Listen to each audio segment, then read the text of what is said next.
பார்க்கறது. ரெண்டு காரியம் ஏற்கனவே பார்த்துட்டோம். இதுவரை நம்ம பார்த்தது இந்த சாபத், ஓய்வு நாள் மீனிங். ரெண்டாவது, இந்த ஓய்வு நாள் பற்றி தேவன் சொன்ன கட்டளைகள், இதுவரையும் ப்ரொஹிபிஷன், தடை பார்த்தோம். யாத்திராமம் 20லையும் உபாகமம் 5லையும். எதற்காக இந்த சாபத் ஓய்வு நாள் என்பது நிறுவப்பட்டதுன்னு பார்த்தோம். தேவன் சிருஷ்டிகர், தேவன் இரட்சகர் அப்படின்னு சொல்லி. அடுத்தது நம்ம பார்த்தது பனிஷ்மெண்ட், அப்படி ஒருத்தன் வேலை செய்தால் என்ன பண்ண வேண்டும் என்பது. இப்போ நமக்கான கேள்வி, கொலை செய்யப்பட வேண்டும்னு இருக்கு. எப்படி அவனை கொலை செய்ய வேண்டும்? ஒரு பட்டயத்தினாலேயோ இல்ல ஒரு மலையின் சிகரத்திலிருந்து தள்ளி விடவோ, இல்லை எப்படி செய்ய வேண்டும் என்பதை தேவன் இன்னும் இந்த இடத்தில் சொல்லவில்லை. அதனால என்ன ஆச்சுன்னா, இப்போ என்னாகமம் நம்பர்ஸ் சாப்டர் 15 போங்க. அங்க மோசே தேவனிடத்துல போய் மன்றாடுகிறார். எப்படி ஒருத்தன் வந்து இந்த தடையை மீறினான் பாருங்க, அந்த இந்த seriousness of this command. Numbers chapter 15, என்னாகமம் 15வது அதிகாரம் 32ல இருந்து 36. பாருங்க, 32ல இருந்து 36. இஸ்ரவேல் புத்திரர் வனாந்திரத்தில் இருக்கையில் ஓய்வு நாளில் விறகுகளை பொறுக்கிக் கொண்டிருந்த ஒரு மனிதனை கண்டுபிடித்தார்கள். அது ஒரு வேலை அவன் பண்ணிருக்க கூடாது, தெரிஞ்சு பண்ணினான், மீறினான். 33வது வசனம், விறகுகளை பொறுக்கின அந்த மனிதனை கண்டுபிடித்தவர்கள் அவனை மோசே, ஆரோன் என்பவர்களிடத்திற்கும் சபையார் அனைவரிடத்திற்கும் கொண்டு வந்தார்கள். அவனுக்கு செய்ய வேண்டியது இன்னதென்று தீர்க்கமான உத்தரவு இல்லாதபடியினால் அவனை காவலில் வைத்தார்கள். அவங்களாவே வந்து டிசைட் பண்ணல, ஓகே கொல்லணும்னு சொல்லிட்டாரு ஆண்டவர், நம்ம பாட்டுக்கு எப்படி வேணா கொல்லலான்னு சொல்லி. See, they kept him in the prison. அதுக்கப்புறம் பாருங்க, கர்த்தர் மோசேயை நோக்கி, அந்த மனிதன் நிச்சயமாய் கொலை செய்யப்பட வேண்டும். சபையார் எல்லாரும் அவனை பாளையத்திற்கு புறம்பே கல்லெறிய கடவர்கள் என்றார். திஸ் இஸ் ஹவ், இதான் மாதிரி மெத்தட், எப்படி கொலை செய்யணும். தடை முதல்ல பார்த்தோம், அதுக்கப்புறம் தடை மீறினவனுக்கு என்ன பண்ண வேண்டும், கொலை செய்யப்பட வேண்டும் பார்த்தோம். எப்படி கொலை செய்யப்பட வேண்டும் என்பதையும் கர்த்தர் வெளிப்படுத்தினார். அப்பொழுது சபையார் எல்லாரும் கர்த்தர் மோசே கட்டளையிட்டபடியே அவனை பாளையத்திற்கு புறம்பே கொண்டு போய் கல்லெறிந்தார்கள், அவன் செத்தான். This is the seriousness of this command. ஒருத்தன் மீறினா பாவ மன்னிப்பு என்பது இல்லை. ஐ எம் சோ சாரி, நான் தெரியாம பண்ணிட்டேன், இல்ல நான் பண்ணிருக்க கூடாது, என்னை மன்னிச்சு விட்டுருங்கன்றதே கிடையாது. ஏன்னா அவன் அந்த கட்டளை மீறினது மட்டும் இல்லாம தேவனை சிருஷ்டிகராகவும் நினைக்கல, தேவனை இரட்சகராகவும் நினைக்கவில்லை அப்படின்றத பார்க்கணும் இங்க. அப்புறமா யாத்திரை 31ல பார்த்தீங்கன்னா, தேவர் நாட், இந்த மனுஷன் வந்து விறகுகளை பொறுக்கினான் இருக்கு இல்லையா. இந்த விறகுகளை எதற்கு நம்ம யூஸ் பண்றது? குக்கிங். அவன் எதுக்கு அன்னைக்கு பொறுக்கினான்? போய் குக் பண்றதுக்குன்னு, சமைக்கிறதுக்கு. யாத்திராமம் 31ல பார்த்தீங்கன்னா, யாரும் அன்னைக்கு ஓய்வு நாளில் யாரும் அன்னைக்கு நெருப்பு மூட்டாதிருப்பார்கள் ஆகன்றது command. No one shall kindle the fire on the Sabbath. No cooking. அப்போ யாத்திராமம் 16ல போய் பார்த்தீங்களா, மன்னா என்பதை தேவன் அவளுக்கு சாப்பிட கொடுத்தார் இல்லையா. இது பிஃபோர் த 10 commandments. அந்த யாத்திராமம் 16ல போய் படிச்சீங்கன்னா, அந்த ஓய்வு நாள் அன்னைக்கு மட்டும் அவர்கள் போய் அதை பொறுக்கக்கூடாது. முந்தின நாளே டபுள் அமௌண்ட் எடுத்து வச்சுக்கணும் அப்படின்றதே ஒரு கட்டளை. ஆனா இந்த மனுஷன், இங்க நம்ம பார்க்கறது என்னாகமம் 15வது அதிகாரத்துல, இந்த மனுஷன் இந்த கற்பனையை தெரிந்து அதை மீறினான், அதனால கல்லெறிந்து கொல்லப்பட்டான். ஸோ ப்ரொஹிபிஷன், பனிஷ்மெண்ட், இங்க பேட்டர்ன் பார்க்கணும். ஆனா பாருங்க, இங்க யோவான் 5வது அதிகாரத்துல நம்ம பார்க்கறது, இந்த மனுஷன் அந்த மாதிரிலாம் எதுவும் செய்யல. இந்த மனுஷன் போய் குக் பண்ணணும்னு சொல்லிட்டு அவன் போய் நெருப்பு மூட்டை இல்ல விறகு பொறுக்க இல்லை. அவன் என்ன பண்றான், அவனுடைய படுக்கையை மட்டும்தான் எடுத்துக்கொண்டு போனான். அது எப்படி அது வந்து தடை பண்ணலாம், நியாயம் இல்லைன்னு சொல்லி இந்த யூதர்கள் சொல்லலாம். அவர்கள் ஏன் சொன்னார்கள்னா, பாரம்பரியம், ட்ரெடிஷன் நம்ம சொல்றோம் இல்லையா, மரபுகள். இப்ப நம்ம பார்த்த அந்த கமாண்ட், யாத்ராமும் சரி, என்னாமும் சரி, உபாமும் சரி, அது எல்லாம் ஓய்வு நாளுக்கென்று கொடுக்கப்பட்ட கமாண்ட்ஸ். ஆனா பாருங்க, அவர்கள் இந்த யூதர்கள் பல வருஷங்கள் நூற்றுக்கணக்கான ஆண்டுகளுக்கு பிறகு அது ஓவர் த டைம் என்ன பண்ணாங்கன்னா, they added this oral traditions, வாய்மொழியாக மரபுகள். அதுல அவர்கள் ஆட் பண்ணது இதுதான். மத்தேயு 12வது அதிகாரத்துக்கு போங்க. சில ட்ரெடிஷன்ஸ் நான் உங்களுக்கு காமிக்கிறேன்.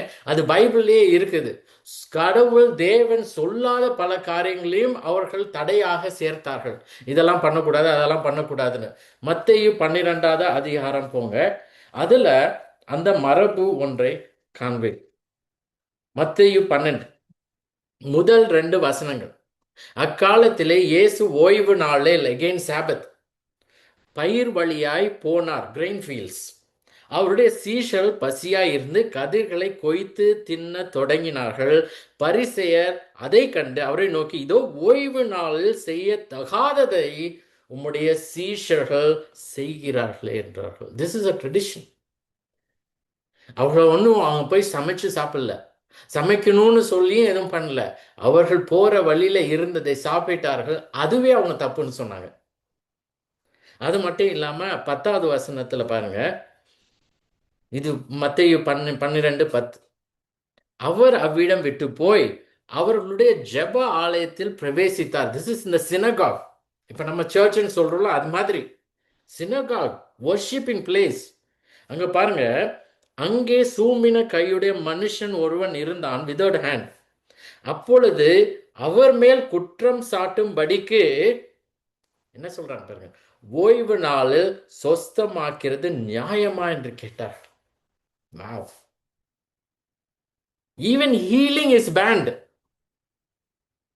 பாத்தீங்களா எந்த அளவு கொண்டு போயிட்டாங்கன்னு. யாருமே சுகம் பெறக்கூடாது. என்னைக்கு? 7ஆம் நாளில், ஓய்வு நாள். அதனால யாராவது சுகம் இல்லாம இருந்தா அன்னைக்கு இயேசுவானவரோ மற்ற யாரும் குணப்படுத்த கூடாது. let him suffer. அந்த மாதிரியான காரியங்களை they added. அடுத்தது பாருங்க, இது அப்போஸ்தலர் 1வது அதிகாரத்துக்கு போங்க. அடுத்த ட்ரெடிஷன் பாருங்க, how they added. ஃபர்ஸ்ட் நான் சொன்னேன், அவர்கள் இருக்கிற சாப்பாடு கிரெயின் ஃபீல்ட்ஸ், அதுல இருக்கிறதை கொய்க்க கூடாதுன்னு. 2வது அடுத்தது பார்த்தோம், யாரும் ஹீல் பண்ணக்கூடாது அப்படின்னு, சுகம் யாருமே பெறக்கூடாது, சுகம் குணப்படுத்த கூடாதுன்னு. அடுத்தது பாருங்க, அப்போஸ்தலர் 1 12வது அதிகாரம் 12வது வசனம். 1வது அதிகாரம் அப்போஸ்தலர் 1:12. இதுல பாருங்க, அப்பொழுது அவர்கள் எருசலேமுக்கு சமீபமாய் ஒரு ஓய்வு நாள் பிரயாண தூரத்தில் இருக்கிற ஒலிவ மலை எனப்பட்ட மலையிலிருந்து எருசலேமுக்கு திரும்பி போனார்கள். அது என்ன ஓய்வு நாள் அப்படின்றது, நீங்க ஓய்வு நாள் தூரம்னா என்னது? தட் இஸ் 0.6 மைல்ஸ் தான் ஒருத்தர் டிராவல் பண்ண முடியும். half a mile, அதாவது less than 1 mile. நம்ம சொல்றது 0.6 மைல்ஸ் சொல்றது 1 கிலோமீட்டர் தூரம் தான் ஒருத்தர் டிராவல் பண்ண முடியும். இது எங்க இருக்குது பைபிள்ல? ஒரு ஓய்வு நாள் அன்னைக்கு 1 கிலோமீட்டர் தான் போக முடியும்ன்ற ரூல் தேவன் சொன்னாரா? இல்ல, இது வந்து மரபுகள், ஓரல் ட்ரெடிஷன்ஸ். ஸோ இப்பயே நம்ம பைபிள்லயே பார்க்குறோம், டிராவலிங் டிஸ்டன்ஸையும் ரெஸ்ட்ரிக்ட் பண்ணி வச்சிருக்காங்க அப்படின்றது. இது மாதிரி பல காரியங்களும் தே ஆடட்.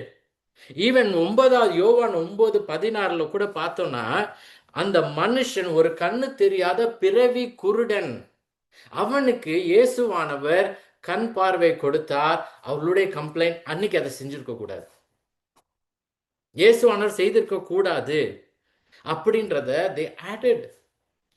அதே மாதிரி தான் இந்த மனுஷன் படுக்கை எடுத்து கொண்டதையும் ஒரு ஓரல் ட்ரெடிஷன் ஆக்கி அந்த மரபு வழியை பார்க்கிறப்ப அவர்கள் என்ன சொன்னாங்க? இது நியாயம் அல்ல. நீ எங்களை பொறுத்தவரை மோசேயின் நியாய பிரமாணம் அந்த 10 கட்டளைகளில் 4வது கட்டளையை கற்பனையை மீறிவிட்டார் அப்படின்னு சொல்லி they became very upset. Even மிஷ்னான்னு ஒரு புக்கு வந்து it's a collection of oral traditions. யூதர்களுடைய இந்த வாய்வழி மரபு பல நூற்றாண்டுகளாக வந்ததை ஒரு கோர்வை ஒரு தொகுப்பாக சேர்த்தார்கள். இது 3வது நூற்றாண்டுல 3rd centuryல இந்த மிஷ்னால். அந்த மிஷ்னால் அந்த ஓரல் ட்ரெடிஷன்ல தே ப்ரொஹிபிட்டட் 39 வகையான வேலைகளை இந்த யூதர்கள் பை ட்ரெடிஷன் ப்ரொஹிபிட்டட் தடை பண்ணினார்கள். அதுல ஒன்றுதான் இந்த மனுஷன் செஞ்சது. என்னது? படுக்கையை எடுத்துக்கொண்டு போனது. அவர்களுடைய மரபின்படி, வாய்வழி மரபின்படி இந்த படுக்கையை எடுத்துக்கொண்டு போனது இட் வாஸ் அ ப்ரொஹிபிட்டட், தடை செய்யப்பட்ட காரியம். அதனாலதான் அவர்கள் அவன் மேல கோவப்பட்டார்கள். அவர்களை பொறுத்தவரை இந்த யூதர்கள் they were very very strict. Especially பரிசேயர்னு சொல்றவங்க இந்த கட்டளையிலும் சரி, பைபிள்ல இருக்க பழைய ஏற்பாடுல கொடுக்கப்பட்ட தேவன் சொன்ன கட்டளையும் சரி, அவர்கள் மரபிலும் they were very strict. அதனால யாராவது ஒருத்தன் அதை மீறினால் அவர்கள் கோவப்படுவார்கள். கோவப்பட்டு எப்படியாவது அவனை கொலை செய்ய வேண்டும் என்று வகை தேடுவார்கள். ஆனா பாருங்க, இந்த யூதர்கள் இந்த காலத்துல, இந்த மனிதன் இந்த இயேசுவான காலத்துல ரோமர்கள் கீழே இருந்தாங்க. அதனால they were not able to stone him. அதனாலதான் வந்து நம்ம பார்க்கறது, விசாரணை அப்ப இயேசுவானவரை பற்றி விசாரிக்கிறப்ப பிலாத்து அவரிடத்துல போய் சொல்றப்போ, அப்பொழுது பிலாத்து அவளை நோக்கி, இவனை நீங்களே கொண்டு போய் உங்கள் நியாய பிரமாணத்தின்படி நியாயம் தீருங்கள் என்றான். அதற்கு யூதர்கள், ஒருவனையும் மரண ஆக்கினை செய்ய எங்களுக்கு அதிகாரம் இல்லை என்றார்கள். they did not have that right. இல்லைன்னா எல்லாரும் கொன்றுப்பாங்க. அது மட்டும் இல்லாம நீங்க அப்புறமா போய் வாசிங்க, எரேமியா 17:22 இந்த ஓய்வு நாளை பற்றி சொல்றப்போ இதுதான் தேவன் சொன்னார். ஓய்வு நாளில் உங்கள் வீடுகளிலிருந்து சுமையை கொண்டு போகாதபடிக்கும் ஒரு வேலையையும் செய்யாதபடிக்கும் உங்கள் ஆத்துமாக்களுக்காக எச்சரிக்கையா இருந்து நான் உங்கள் பிதாக்களுக்கு கட்டளையிட்டபடி ஓய்வு நாளை பரிசுத்தமாக்குங்கள் என்று கர்த்தர் சொல்கிறார்.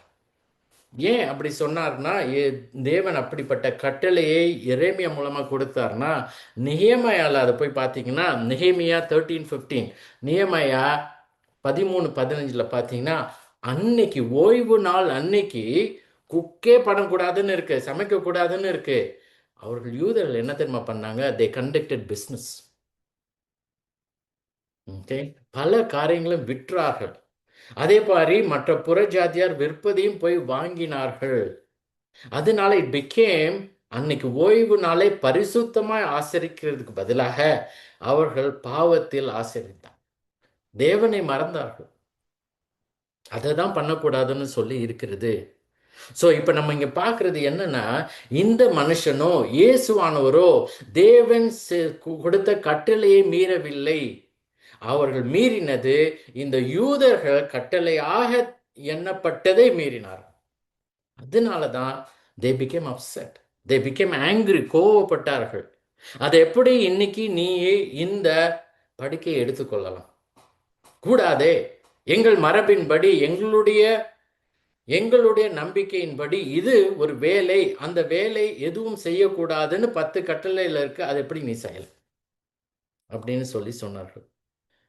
இப்ப பாருங்க, இந்த சாபத் ஓய்வு நாள் அப்படின்றது it has become a big subject இன்னைக்கு கூட. ஓகே, ஓய்வு நாள்ன்றது சில பேர் இந்த ஓய்வு நாள் 7ஆம் நாள் தெரிந்தும் என்ன சொல்லுவாங்கன்னா, இட்ஸ் நாட் சாட்டர்டே, இன்னைக்கு கிறிஸ்டியன்ஸுக்கு இட்ஸ் சண்டே அப்படின்னு சொல்லுவாங்க. It's called Christian Sabbath or first day Sabbatarianism அப்படின்வாங்க. 7th டே சாபட்டேரியனிசம் இருப்பாங்க, அது 7வது நாள். அப்படிப்பட்ட ஒரு குரூப் தான் வந்து 7th டே அட்வென்டிஸ்ட்னு நம்ம சொல்றது. ஓகே, சாட்டர்டே அவர்கள் சாட்டர்டே அன்னைக்கு மீட் பண்ணுவாங்க, வர்ஷிப் பண்ணுவாங்க. நம்ம என்ன சண்டே செய்கிறோமோ அதை சாட்டர்டே செய்வாங்க. அதான் 7th டே அட்வென்டிஸ்ட்னு சொல்றது. 7th டே பேப்டிஸ்ட்னு இருக்காங்க, அவர்களும் 7ஆம் நாள் வர்ஷிப் பண்ணுவாங்க. அன்னைக்கு தான் சாபத்துன்னு சொல்லி ரெஸ்ட் பண்ணுவாங்க. அது மட்டும் இல்லாமல் மற்ற மற்ற டினாமினேஷன்ஸில் இருக்கிறவங்க ஃபர்ஸ்ட் டே சாபட்டேரியனிசம், அதாவது சண்டே அன்னைக்கு த லார்ட்ஸ் சாபத் அப்படின்னு சொல்லுவாங்க. இது கர்த்தருடைய ஓய்வு நாளாக அதை கருதினார்கள். ஓகே, அது மட்டும் இல்லாமல் சில பேர் தங்களுடைய ஓன் மரபையும் சேர்ப்பார்கள். எப்படி இந்த யூதர்கள் சேர்த்தார்களோ அது போல பல காரியங்களையும் அவர்கள் ஆட் பண்ணுவாங்க. வெஸ்லியன் மெத்தடிஸ்ட்னு ஒரு டினாமினேஷன் இருக்குது. இப்போ உலகம் முழுவதும் மெத்தடிஸ்ட்னு ஒரு டினாமினேஷன் இருக்குது. அதை ஆரம்பித்தவர் தான் ஜான் வெஸ்லி. அது யூஎஸ்க்கு வந்தப்போ, அமெரிக்காவுக்கு வந்தப்போ வெஸ்லியன் மெத்தடிஸ்ட்னு ஒரு டினாமினேஷன். அந்த டினாமினேஷனில் இருக்கிறவங்க எந்த அளவுக்கு இதை எடுத்துக்கிறாங்கன்னு பாருங்கள். அன்னைக்கு ஃபர்ஸ்ட் டே சண்டே அன்னைக்கு லார்ட் சாபத் அன்னைக்கு தான் வந்துட்டு ஓய்வு நாளாக கருதி, கர்த்தருடைய ஓய்வு நாளாக அதை கருதி அன்னைக்கு எதுவும் வாங்க மாட்டார்கள், எதையும் விற்க மாட்டார்கள், ஈவன் முடி கூட வெட்ட மாட்டார்கள். No hair cutting. அப்படி ஒருத்தர் மீறி அவர்கள் டினாமினேஷனுக்கு மெம்பர் அவளுக்கு தெரிய வந்து இப்படி பண்ணிட்டான்னு சொன்னால் that member will be excommunicated. அவர்கள் they cannot be part of their church. அப்படிப்பட்ட மனுஷன் போய் அன்னைக்கு போய் ஹேர் கட் பண்ணா, இல்லைன்னா ஏதாவது வாங்குறான் விற்கிறான் அப்படின்னா அவனை அந்த சபையிலேருந்தே வெளியே கொண்டு வருவார், சேர்க்க மாட்டார்கள்.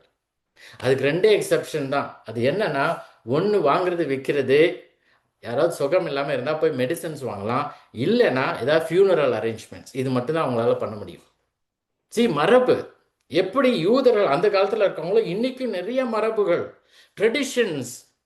அது மட்டும் இல்லாமல் நிறைய நம்மளாவே we added our own traditions.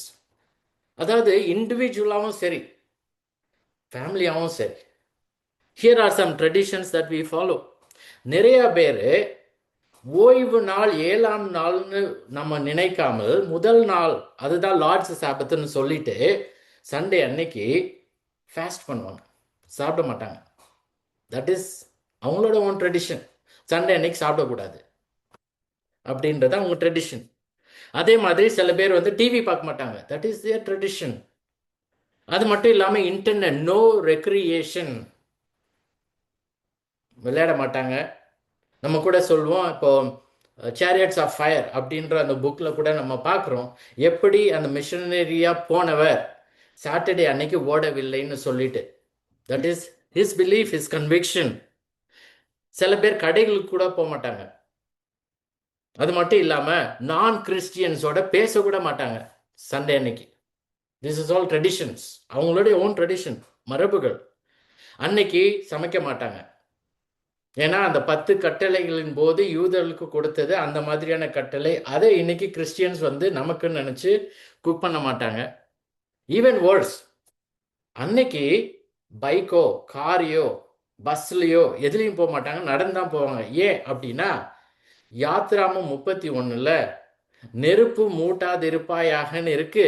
நான் இப்போ போய் என்னுடைய பைக்கையோ காரையோ ஆன் பண்ணால் ஸ்பார்க் பிளக் இருக்கு, அதில் என்ன வரும் ஸ்டார்ட் பண்ணுறப்போ? நெருப்பு. ஸோ அதனால நான் நடந்தான் போவேன், இல்லை சைக்கிளில் தான் போவேன் அப்படின்னு சொல்லிட்டு they added all these different things. இதெல்லாம் மரபு. அப்படி நாம எல்லாரும் ஒரு மரபை பின்பற்றினால் that is our own tradition. பைபிளில் இல்லாத நம்ம பயன்படுத்தினா முக்கியமான காரணம் என்ன, we cannot force others to follow. ஐயோ நான் பாருங்க அன்னைக்கெல்லாம் நான் உட்காந்து ஜெபம் பண்ணுவேன், அன்னைக்கு உபவாசம் இருப்பேன், ஆனால் பாருங்க இந்த குடும்பத்தில் யாருமே இருக்க மாட்டேங்கிறாங்க, அவங்க ரொம்ப பாவிகள்னு சொல்லக்கூடாது. Because it is not in the Bible. அது நீங்களாவே உங்கள் சுதந்திரத்தில், தேவன் கொடுத்த அந்த சுதந்திரத்தில் பின்பற்றுவது. அதனால அந்த சுதந்திரத்தின்படி அவர்கள் அந்த ட்ரெடிஷன் மரபை நீங்கள் ஃபாலோ பண்றதை பயன்படுத்தாமலும் இருக்கலாம். They have the freedom. So here are some things, lot of confusion. இந்த சாபத் ஓய்வு நாள் என்பது கிறிஸ்டியன்ஸ்க்கு அப்ளை ஆகுமா இல்லையான்றது, லாட் ஆஃப் கான்ட்ரோவர்சிஸ். அது மட்டும் இல்லாமல் ரொம்ப ஸ்ட்ராங் வியூஸ், சண்டை கூட போட்டுக்கிறாங்க கிறிஸ்டியன்ஸ்குள்ள.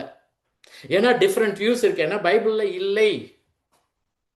Calvin, John Calvin, Martin Luther, அதே மாதிரி ஏர்லி சர்ச் ஃபாதர்னு சொல்லுவாங்க அக்வினஸ், அகஸ்டின், இவங்கெல்லாம் வந்து கிறிஸ்டியன்ஸ்க்கு சாபத் நாட் அப்ளிகபிள்னு சொன்னாங்க. இந்த யூதர்களுக்கு கொடுக்கப்பட்டது இது, அதனால கிறிஸ்டியன்ஸ் இதை ஃபாலோ பண்ண வேண்டாம்னு சொன்னாங்க. ஆனா மற்ற வெஸ்ட்மினிஸ்டர் பிரெஸ்பிட்டேரியன்ஸ்ன்றவங்க வெஸ்ட்மினிஸ்டர் கன்ஃபெஷன் ஆஃப் ஃபெய்த்ன்றதை ஃபாலோ பண்ணுவாங்க. அதுல இந்த சாபத் வந்து கிறிஸ்டியன் சாபத்தாக அதை அவங்க மென்ஷன் பண்ணியிருக்கிறாங்க. கிறிஸ்டியன்ஸ்க்கான ஓய்வு நாள் முதலாவது நாள்னு சொல்லி அன்னைக்கு யாதொரு வேலையும் செய்யக்கூடாதுன்னு போட்டிருக்காங்க. ஸோ இப்படியாக இருக்கிறப்போ நம்ம என்ன பண்றது? So here are 5 reasons. முதலாவது, என்னை பொறுத்தவரை முதலாவது, இந்த ஓல்ட் டெஸ்டமெண்ட் லா, மோசேயின் நியாய பிரமாணம், நம்ம ஞாபகம் வச்சுக்க வேண்டியது இஸ்ரவேல் மக்களுக்கு மாத்திரம்தான் கொடுக்கப்பட்டது. அப்ப இருந்த புறஜாதியாருக்கு கூட கொடுக்கப்படவில்லை. It was given only to the people of Israel. ஏன்னா எகிப்திலிருந்து வெளியே கொண்டு வந்தது அந்த இஸ்ரவேல் மக்களை தான். மோசே இஸ்ரவேல் மக்களுக்காக தான் அவர் வாழ்ந்தார், அவர்களை வெளியே கொண்டு வந்தார். தேவன் அவர் மூலமாக கொண்டு வந்தார். அந்த கட்டளைகள் எல்லாவற்றையும் நியாயப்பிரமாணத்தை கொடுத்தார் இஸ்ரவேல் மக்களுக்கு. நம்பர் 1 ரீசன் அதான். செகண்ட், ஓய்வு நாள் என்பது 7வது நாள். It is Saturday, not the first day. First day of the week நம்ம சண்டேன்னு சொல்றது பைபிள்ல அதற்கான டேர்ம் என்னன்னா கர்த்தருடைய நாள், லார்ட்ஸ் டே. அது ரெவலேஷன்ல பார்க்குறோம், வெளிப்படுத்தின விசேஷம்ல. It is never called Sabbath, Lord's day, கர்த்தருடைய நாள். ஏன் கர்த்தருடைய நாள்? எதற்காக வந்து கிறிஸ்டியன்ஸ் முதலாவது நாள், வாரத்தின் முதல் நாளில் போய் நம்ம எல்லாம் வழிபடுறோம் சேர்ந்து? அன்னைக்கு தான் இயேசுவானவர் உயிர்த்தெழுந்த நாள், முதலாவது நாள். அதை நினைவு கூறுகிறோம். எப்படி சாபத் 7வது நாளில் இஸ்ரவேல் மக்கள் தேவன் படைத்தார், அவர்களை எகிப்திலிருந்து கொண்டு வந்தார் என்பதை நினைத்தார்கள். இன்னைக்கு சர்ச் சண்டே அன்னைக்கு ஜெனரலி சர்ச் வர்ஷிப் பண்ணுது. ஏன்னா அன்னைக்கு நாம் நினைவு கூறுகிறோம். அது என்ன நினைவு கூறுகிறோம்? இயேசுவானவர் வாரத்தின் முதல் நாளிலே உயிரோடு எழும்பினார் என்பதை நினைவு கூறுவதற்காக. ஸோ ஓய்வு நாள்னு சொல்றது 7வது நாள், முதலாவது நாள் இல்லை, இது கர்த்தருடைய நாள். அடுத்தது 3வது காரணம், அப்படியே இந்த காரியங்களை நாங்கள் பின்பற்றுறோம். நான் வந்து உபவாசம் இருப்பேன், டிவி பார்க்க மாட்டேன், விளையாட மாட்டேன், படிக்க மாட்டேன் அப்படின்னு சொல்லி நிறைய காரியங்கள், அன்னைக்கெல்லாம் நான் போய் எதுவுமே பைக்கெல்லாம் நான் ஓட்ட மாட்டேன் அப்படிலாம் நம்ம யோசிக்கிறப்போ அது நமக்கு கொடுக்கப்பட்ட சுதந்திரம். அது உங்களுடைய ஓன் கன்விக்ஷன். அதனால மற்றவங்க எல்லாம் பண்ணும் அப்படின்னு சொல்லி நெவர் ஃபோர்ஸ் எனிபடி. அந்த மாதிரி காரியங்களை, கொள்கைகளை நாம் கடைபிடித்தாலும் அவைகளை மற்றவர்களின் மீது திணிக்க முடியாது. ரோமர் 14வது அதிகாரம் போங்க, ரோமர் 14, ரோமன்ஸ் 14, 5வது வசனமும் 6வது வசனமும். ரோமன்ஸ் 14, 5-6. அன்றியும் ஒருவன் ஒரு நாளை மற்றொரு நாளிலும் விசேஷமாக எண்ணுகிறான், வேறொருவன் எல்லா நாட்களையும் சரியாக எண்ணுகிறான். அவன் அவன் தன் தன் மனதிலே முழு நிச்சயத்தை உடையவனாய் இருக்க கடவன். நாட்களை விசேஷித்துக் கொள்கிறவன் கர்த்தருக்கென்று விசேஷித்துக் கொள்கிறான், நாட்களை விசேஷித்துக் கொள்ளாதவனும் கர்த்தருக்கென்று விசேஷித்துக் கொள்ளாதிருக்கிறான். One person esteems one day as better than other, while another esteems all days alike. Each one should be fully convinced in his own mind. அப்படின்னு சொல்லி கட்டளையாக இருக்கிறது. So we have to be careful. அடுத்தது, இந்த 10 கட்டளைகளிலும் ஒரு கற்பனைகளையும் 10 commandmentsல all the commandments have been repeated in the New Testament except the commandment of Sabbath. 10 கட்டளைகள்லையே 9 கட்டளைகள் புதிய ஏற்பாட்டில் திரும்பி சொல்லப்பட்டிருக்கிறது. இந்த 4வது கற்பனை ஓய்வு நாள் பற்றினது குறிப்பிடப்படவில்லை. பிகாஸ் நம்ம சர்ச்ன்னு சொல்றது, நம்ம சொல்றோம் இல்லையா, சபைன்னு சொல்றது யூதர்கள் மட்டும் இல்லை, கிறிஸ்தவர்களாக மாறின யூதர்கள் மட்டும் இல்லை, பேதுருவை போலவோ பவுலை போலையோ. இந்த சபையில் விசுவாசிகளா இருக்கிறவர்கள் புறஜாதியாரா இருந்தவர்களும் விசுவாசித்தார்கள். நம்மள மாதிரி we are also Gentiles. So அதனால இந்த சாபத் கமாண்ட், 4வது கற்பனை மீண்டுமாய் கூறப்படவில்லை. 4 காரியம் இதுவரையும் சொல்லியிருக்கேன். முதலாவது, பழைய ஏற்பாடு மோசே நியாயப்பிரமாணம் இஸ்ரவேல் மக்களுக்கு மட்டும்தான் கொடுக்கப்பட்டது. 2வது, 7வது நாள் ஓய்வு நாள்ன்றது சாட்டர்டே, நாட் சண்டே. சண்டேன்றது கர்த்தருடைய நாள். 3வது, இந்த மாதிரி நம்ம பல மரபுகள், ட்ரெடிஷன்ஸ் நம்மளாவே ஃபாலோ பண்றது, it is up to us. சுதந்திரம், இட்ஸ் ஃப்ரீடம். நீங்க பண்ணா நீங்க பண்ணுங்க, மற்றவங்களை ஃபோர்ஸ் பண்ணாதீங்க, மற்றவங்களை கீழ்த்தரமா பார்க்காதீங்க. நான் வந்து ஃபாஸ்டிங் பண்றேன், நான் வந்து ப்ரேயிங் பண்றேன், அன்னைக்கு முழுவதும் நான் எதுவுமே மற்ற ஷாப்பிங் எதுவும் பண்ணல, டிவி பார்க்கல, அதனால மற்றவங்களாம் பாவிகள்னு சொல்லாதீங்க. அது ரோமர் 14 நம்ம பார்த்தோம். 4வது காரியம், 10 கட்டளைகள்ல 9 கட்டளைகள் புதிய ஏற்பாடுல ரிப்பீட்டட் இந்த ஓய்வு நாள் கட்டளை தவிர. ஃபைனல்,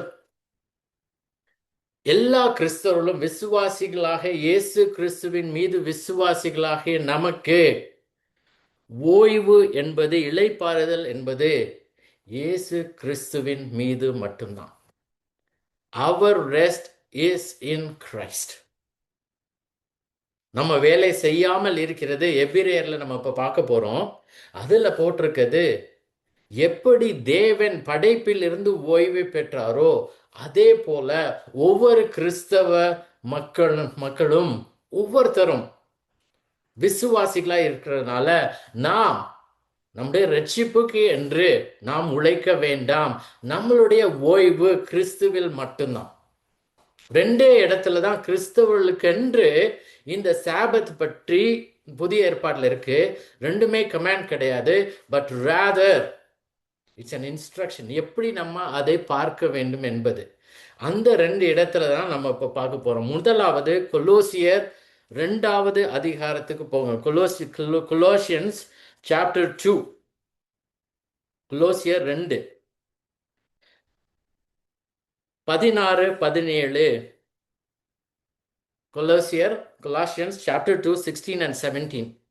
புறஜாதியார் ரட்சிக்கப்படுவதற்கு நாங்கள் அவர்களோட பேசாதபடிக்கு தடை பண்ணுகிறார்கள். இவ்விதமாய், இது சாப்டர் 2, கொலாசியன்ஸ் சாப்டர் 2. சாரி, இது ஃபர்ஸ்ட் தெசலோனிக்கன்ஸ் நான் வாசிச்சேன். கொலாசியன்ஸ் சாப்டர் 2 16 and 17. ஆகையால் போஜனத்தையும் பானத்தையும் குறித்தாவது, பண்டிகை நாளையும் மாத பிறப்பையும், அதுக்கப்புறம் பார்த்தீங்களா என்ன போட்டிருக்குன்னு, ஓய்வு நாளை குறித்தாவது ஒருவனும் உங்களை குற்றப்படுத்தாதிருப்பானாக, அவைகள் வரும் காரியங்களுக்கு நிழலாயிருக்கிறது. அவைகளின் பொருள் என்ன போட்டிருக்கு பார்த்தீங்களா? Substance belongs to Christ. These are shadow of things to come. இந்த சாபத் அல்டிமேட்லி ஆத்தும ரீதியில் இந்த ஓய்வு நாள், இந்த ஓய்வு இளைப்பாறுதல் என்பது எதை குறிக்கிறது? ராதர் யாரை குறிக்கிறதுனா கிறிஸ்துவை குறிக்கிறது. அத பவுல் எழுதுறார். அவைகள் வரும் காரியங்களுக்கு, இந்த ஓய்வு நாளும் சரி, பண்டிகை நாட்கள், பழைய ஏற்பாடுல பல பண்டிகைகள், ஈவன் இப்போ ஜீசஸ் போறதும் ஒரு பண்டிகைக்கு. அந்த பண்டிகைகள், பஸ்கா பண்டிகை யாரை குறிக்கிறது? இயேசுவானவரை குறிக்கிறது. இந்த ஓய்வு நாள் யாரை குறிக்கிறது? இயேசுவானவரை குறிக்கிறது. அதை கிறிஸ்தவர்களுக்கு பவுல் சொல்லி ஞாபகப்படுத்துகிறார். ஸோ அதனால பழையபடி அதை போய் நம்ம போய் கண்டிப்பா ஃபாலோ பண்ணும் அப்படின்னு சொல்லி போய் கஷ்டப்படுத்தாதீங்க. உங்களால ரட்சிப்பு என்பதை பெற முடியாது. இயேசு கிறிஸ்துவே அந்த ரட்சிப்பை கொடுத்து உங்களுக்கு இளைப்பாற செய்கிறார். 2வது பேசேஜ், எபிரேயர், ஹீப்ரூஸ் சாப்டர் 4. எபிரேயர் 4வது அதிகாரம் 9, 10.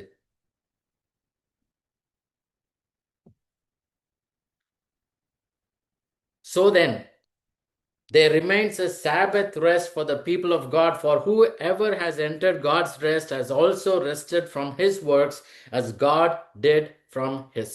ஆகையால் தேவனுடைய ஜனங்களுக்கு இளைப்பாறுகிற காலம் இனி வருகிறதா இருக்கிறது. ஏனெனில் அவருடைய இளைப்பாறுதலில் பிரவேசித்தவன், this is God's rest, தேவன் தம்முடைய கிரியைகளை முடித்து ஓய்ந்தது போல தானும் தன் கிரியைகளை முடித்து ஓய்ந்தான். when we say God rests இல்லையா, 7ஆம் நாள்ல ஓய்ந்து இருந்தார் அப்படின்னு நம்ம சொல்றப்போ God rested on the 7th dayன்னு only from his creation, படைப்பிலிருந்து படைத்து முடித்து விட்டார். அது போல இங்கே எபிரேயர்ல நம்ம பார்க்கிறது, கிறிஸ்தவர்கள் விசுவாசிகளான ஒவ்வொருத்தரும் we have entered God's rest in Christ. அதனால நம்ம போய் ஓய்வு நாள் முதல் நாள்ல சண்டேயை ஓய்வு நாளா கருதி எதுவுமே செய்யக்கூடாது, இதெல்லாம் பண்ணக்கூடாது அப்படின்னு சொல்லி அதை கட்டளையாக கற்பனையாக கை கொள்ளக்கூடாது. மற்றவர்களையும் கற்பனையாக கை கொள்ள வேண்டும் என்று we cannot force them. ஏன்னா our Sabbath rest is in Christ is Christ. ஆனா இந்த யூதர்கள் அதெல்லாம் விட்டுட்டு தங்களுடைய மரபின்படி இந்த மனுஷன் சொஸ்தமாகிட்டான்னு சொல்லி சந்தோஷப்படாமல் தேவனை துதிக்காமல் அவள் பண்ண காரியம் இன்னைக்கு ஓய்வு நாளாய் இருக்கிறது, இது நியாயம் அல்ல என்றார். ஸோ விசுவாசிக்காத ஒவ்வொருத்தருக்கும் இன்னமும் இந்த ஓய்வு இளைப்பாறுதல் கிடைக்காமல் இன்னும் பல பேரும் தங்களுடைய நற்காரியங்களால் இந்த யூதர்கள் போல பல கற்பனைகளும் கையாண்டு எப்படியாவது ரட்சிப்பை பெற வேண்டும் என்று நினைக்கிறார்கள். அது அவர்களுக்கு கிடைக்காது. ஏன்னா எல்லாருமே பாவிகள். அதனால ரட்சிப்பு என்பது விசுவாசத்தினால் மட்டும்தான் கிடைக்கும். அந்த விசுவாசம் இயேசு கிறிஸ்துவினிடத்துல விசுவாசிக்க வேண்டும் என்பதற்காகவே யோவான் எழுதி, கிறிஸ்து இயேசு தேவனுடைய குமாரனாய கிறிஸ்து என்று நீங்கள் விசுவாசிக்கும்படியாகவும் அவர் நாமத்தினாலே நித்திய ஜீவனை அடையும்படியாகவும் இதை நமக்கு கொடுத்திருக்கிறார். ஜெபிக்கலாமா?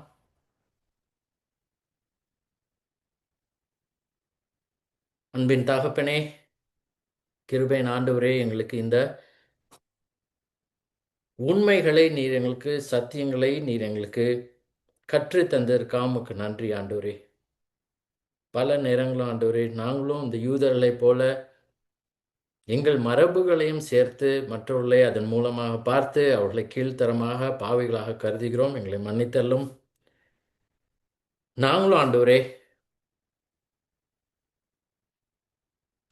இயேசுவானவர் மூலமாக மட்டும்தான் எங்களுக்கு இந்த இளைப்பாறுதல் ரட்சிப்பு கிடைத்திருக்கிறதை நாங்கள் எப்பொழுதும் நினைவு கூர்ந்து அந்த முதலாவது நாள், வாரத்தின் முதலாவது நாள், கர்த்தரின் நாள் அன்னைக்கு இந்த புதிய உடன்படிக்கை எப்படி நிறுவப்பட்டது என்பதை உணர்ந்து உமக்கு நன்றியுள்ள பிள்ளைகளாக இருக்க கிருபை செய்தலும். இதை கேட்டுக்கொண்டிருக்கிற யாராவது உம்மிடத்துல விசுவாசிக்கலாம் ஆண்டவரே, அவர்கள் பாவத்தை உணர்த்தி அவர்களும் இந்த இளைப்பாறுதல் காட்ஸ் ரெஸ்ட் தேவனிடத்துல வந்து விசுவாசித்து இயேசுவை விசுவாசித்து இந்த இளைப்பாறுதல் அவர்களும் பங்கேற்க நீர் கிருபை செல்ல வேண்டுமாய் இயேசுவின் மூலம் ஜெபிக்கிறோம் பிதாவே. ஆமென்.